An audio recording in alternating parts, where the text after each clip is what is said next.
بۆچی بەڕێزان لەم ڕۆژدا خەڵکی دەکوژێت، کەسە نزیکەکانی خۆی دەکوژێ، خۆشەویستەکانی خۆی دەکوژێ لە دایک و باوکەوە تا ئەڕاتە خاڵۆ و مامۆ زاوە و خەزور، ئەڕواتە مناڵ خوشک و برا. بۆچی ئەم کارەساتە دووبارە دەبێتەوە؟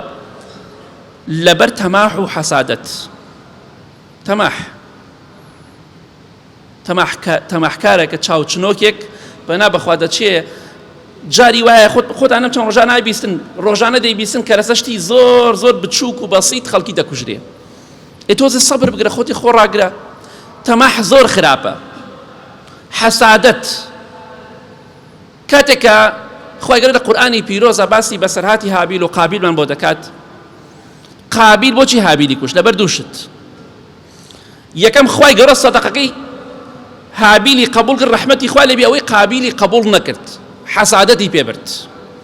دووەم قابیل ئەیوت ئەو خوشکە خۆم مارەیەکەم، ئەوەی تۆ کە تۆ ئەتەوێ مارەیەکەی من مارەیەکەم، لەبەر تەماح بوو، لەبەر ئەو دوو خاڵە کوشتی. بەڵام قوڕی کرد بەسەر خۆیدا. پێغەمبەری خوا دەفەرمێ صلی الله علیه وسلم هەتا ڕۆژی قیامەت لە صحیح بوخاریایە هەر قەتڵێ بکرێ، هەر کەسێ بەناحەق و بە زوڵم بکوژرێ، بەشێک لەو قەتڵە تاوانەکەی لە ملی قابیلە هەتا ڕۆژی قیامەت. لەبەرەوە یەکەم کەسێک بوو خوێنی سەر زەویان ڕژاند، لەبەر تەماح، لەبەر حەسادەت.